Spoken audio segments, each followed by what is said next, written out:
Hello friends, ഇന്ന് നമ്മൾ ഉണ്ടാക്കാൻ പോണത് നല്ല ടേസ്റ്റുള്ള പഴംപൊരിയാണ് കേട്ടോ. നമ്മുടെ കേരളത്തിൻ്റെ തനതായ സ്നാക്ക് പഴംപൊരി. 2 പഴം ഉണ്ടെങ്കിൽ നമ്മൾ അത്യാവശ്യം 2-3 പേരുള്ള വീട്ടിൽ നമുക്ക് 1-2 പീസ് കഴിക്കാനുണ്ടാവും.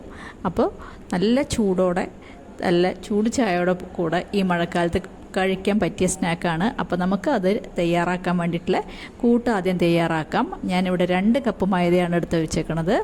2 കപ്പ് മൈദ എന്ന് പറഞ്ഞാൽ 125 ml കപ്പായിരുന്നു. അതിലേക്ക് 2 ടേബിൾ സ്പൂണോളം അരിപ്പൊടി ചേർത്ത് കൊടുത്തു. ഇനി നമ്മൾ അതിലേക്ക് ചേർക്കണത് 1/4 ടീസ്പൂൺ മഞ്ഞൾപ്പൊടി ആട്ടോ. മഞ്ഞൾപ്പൊടിക്ക് ശേഷം നമ്മൾ ചേർത്തത് ഒരു ടേബിൾ സ്പൂണോളം പഞ്ചസാരയാണ്. പിന്നെ ഒരു നുള്ളു ഉപ്പ് കൂടെ ചേർത്തു, ആ ടേസ്റ്റ് ഒന്ന് ബാലൻസ് ചെയ്യാൻ വേണ്ടിയിട്ട്. പിന്നെ നമ്മൾ 1 ഗ്ലാസ് വെള്ളം എടുത്തിട്ടുണ്ട്. അത് കുറേശ്ശെ ഒഴിച്ചിട്ട് നമ്മൾ ഒരു സ്പൂൺ വെച്ചോ അല്ലെങ്കിൽ ഒരു വിസ്ക് വെച്ചിട്ടോ തീരെ കട്ടയില്ലാണ്ട് നല്ലോണം ഇളക്കി മാവ് ഒരു നല്ല പരുവത്തിലാക്കണം കേട്ടോ. അപ്പം നല്ലോണം ഇളക്കി തീരെ കട്ടയില്ലാണ്ട് മാവ് പാകമായിട്ടുണ്ട്. ഇനി ഒരു സ്പൂൺ വെച്ച് നമ്മൾ ഇങ്ങനെ ഇളക്കുമ്പോഴേ ആ സ്പൂണിൻ്റെ ബാക്കിലും കണ്ടില്ലേ ഇതേപോലെ മാവ് പിടിക്കും. നമ്മൾ പഴം മുക്കിയാലും അതൊന്നും അങ്ങനെ മാവ് വിട്ടു പോവില്ല. അപ്പോൾ നമ്മുടെ കയ്യിൽ മുക്കുമ്പോൾ അതിൻ്റെ എല്ലാ ഭാഗത്തും ഈ മാവ് പിടിക്കണം, അത്രയേ ഉള്ളൂ. അല്ലെങ്കിൽ എന്താ പറയുക, പഴത്തിൻ്റെ അവിടെ എവിടെയും പിടിച്ച് കഴിഞ്ഞാൽ പഴംപൊരി നന്നായിട്ട് വരില്ല. അപ്പോൾ നമ്മുടെ മാവ് നല്ല പാകമായിട്ടുണ്ട്. ഇനി നമുക്ക് കുറച്ച് നേരം ഒരു 10 മിനിറ്റ് ഒന്ന് അടച്ചു വയ്ക്കാം കേട്ടോ. അപ്പോൾ എനിക്ക് 1 ഗ്ലാസ് വെള്ളമാണ് വേണ്ടി വന്നത്. ഞാനിവിടെ 2 പഴമാണ് എടുത്ത് വെച്ചേക്കുന്നത്. നല്ലോണം പഴുത്ത് നല്ല കറുത്ത പഴം കേട്ടോ, നല്ല മധുരം ഉണ്ടാവും.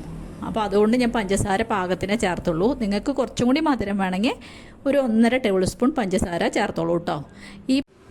ഈ പഴം നമുക്ക് വേണമെങ്കിൽ നീളത്തിൽ അരിഞ്ഞിട്ടും നീളത്തിൽ സ്ലൈസ് ആക്കിയിട്ടും പഴംപൊരി ഉണ്ടാക്കാം. അല്ലെങ്കിൽ ഇങ്ങനെ 2 പീസായിട്ട് പിന്നെ അതിനെ സ്ലൈസുകളാക്കിയിട്ട് പഴംപൊരി ഉണ്ടാക്കാം. ഞാൻ അങ്ങനെ 2 പീസായിട്ടാണ് പഴംപൊരി ഉണ്ടാക്കുന്നത്. അപ്പോൾ ഓരോ പീസിനെ ഞാൻ 3 സ്ലൈസ് ആക്കിയിട്ടോ. എന്താ വെച്ചാൽ വല്ലാണ്ട് കനം കുറവും പാടില്ല, അധികം കനവും പാടില്ല. ആ ഒരു മീഡിയം സൈസിൽ നമ്മൾ അങ്ങനെ സ്ലൈസസ് അരിഞ്ഞെടുത്ത് വെച്ചു. ഇനി നമുക്ക് പെട്ടെന്ന് പഴംപൊരി ഉണ്ടാക്കാം. അപ്പോൾ പഴംപൊരി ഉണ്ടാക്കാനായിട്ട് ഞാനിവിടെ ചീഞ്ചട്ടിയിൽ എണ്ണ ചൂടാക്കാൻ വെച്ചിട്ടുണ്ട്. എണ്ണയിലേക്ക് ഞാൻ ഒരു തുള്ളി മാവ് ഒഴിച്ച് കൊടുത്തപ്പോൾ എണ്ണ മൂത്തിട്ടുണ്ട് കേട്ടോ. അപ്പോൾ തീയൊന്ന് താത്തി വെച്ചിട്ട് നമുക്ക് വേഗം പഴം മാവിൽ മുക്കിയിട്ട് ഓരോ പീസായിട്ട് ഇട്ട് കൊടുക്കുക. നന്നായിട്ട് മുക്കണം കേട്ടോ. മാവിൽ നന്നായിട്ട് മുക്കി മാവ് എല്ലായിടത്തും ആവുമ്പോൾ നമ്മൾ നേരെ എണ്ണയിലേക്ക് സൂക്ഷിച്ചിട്ട് ഇടുക കേട്ടോ. അപ്പോൾ അങ്ങനെ ഒരു പീസ് ഇട്ട് കൊടുത്തു. പിന്നെയും അടുത്ത പീസും ഞാനിങ്ങനെ മാവിൽ മുക്കി നമ്മൾ എണ്ണയിലേക്ക് ഇട്ട് കൊടുത്തു. ഇങ്ങനെ 3 പീസാണ് ഞാൻ ഇപ്പോൾ എണ്ണയിലേക്ക് ഇട്ട് കൊടുത്തത്. അത് കഴിഞ്ഞിട്ട് നമ്മൾ ആദ്യമൊന്നും നമ്മൾ പെട്ടെന്നൊന്നും ഇളക്കരുത് കേട്ടോ. ഒരു 5 മിനിറ്റ് വെയിറ്റ് ചെയ്യുക. എന്നിട്ട് നമ്മൾ അടിഭാഗം ഒന്ന് മൂത്ത് കഴിഞ്ഞാൽ നമുക്ക് മറിച്ചിടാം. അപ്പോൾ ഈ പീസസ് ഉണ്ടല്ലോ പഴംപൊരിയുടെ, അത് നമ്മൾ മറിച്ചിട്ട് മുകൾ ഭാഗം കൂടി മൊരിഞ്ഞ് കഴിഞ്ഞാൽ നമ്മുടെ പഴംപൊരി തയ്യാറായി. ഇപ്പോൾ നമ്മുടെ പഴംപൊരി നന്നായി മൊരിഞ്ഞു വന്നു. ഇനി നമുക്ക് പഴംപൊരി വാങ്ങിയെടുക്കാം. ഇത്രയേ ഉള്ളൂ. മോൾ ഭാഗത്ത് കവർ മാത്രമല്ലേ നമ്മൾ മൊരിയാനുള്ളൂ. അപ്പോൾ അത് പെട്ടെന്ന് ആവുകയും ചെയ്യും. അപ്പോൾ എല്ലാ പഴംപൊരി ഞാൻ വാങ്ങിയെടുത്തു. പിന്നെ നെക്സ്റ്റ് ട്രിപ്പും ഇതേപോലെ തന്നെ നമ്മൾ ഓരോ പീസ് എടുത്ത് ഓരോ സ്ലൈസസ് എടുത്തിട്ട് മാവിൽ നല്ലോണം മുക്കിയിട്ട് എണ്ണയിലേക്ക് ഇട്ടു. ഒരു 5 മിനിറ്റ് വെയിറ്റ് ചെയ്തതിന് ശേഷം അടിഭാഗം ഒന്ന് മൂത്ത് കഴിഞ്ഞാൽ മറിച്ചിട്ടിട്ട് നമുക്ക് വാങ്ങിയെടുക്കാം കേട്ടോ. അപ്പോൾ നമ്മുടെ നെക്സ്റ്റ് ട്രിപ്പ് പഴംപൊരി തയ്യാറായിട്ടുണ്ട്. അതും നമുക്ക് പെട്ടെന്ന് വാങ്ങിയെടുക്കാം.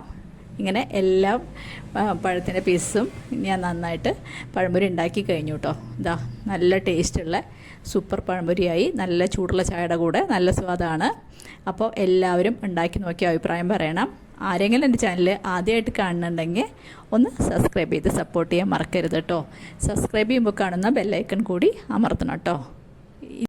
ഇനി ഒരു പുതിയ വീഡിയോ ആയിട്ട് നമുക്ക് അടുത്ത് തന്നെ കാണാം. Thank you.